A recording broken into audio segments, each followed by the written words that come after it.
खिड़की खोला जा रहा है।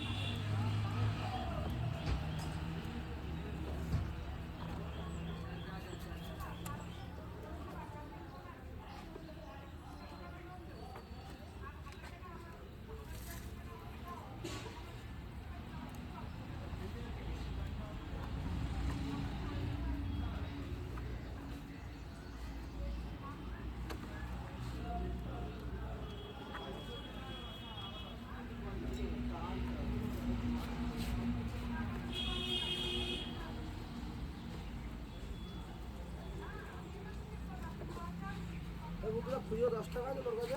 আমার কাছে খুচরো পয়সা নেই। তাহলে 2 টাকা তোর বাবাকে চা কিনে দিয়ে আসি আমি। হ্যাঁ, কোথায় আছে? তোমার বাড়িতে আছে। আসবে না আজকে? কি বলছে?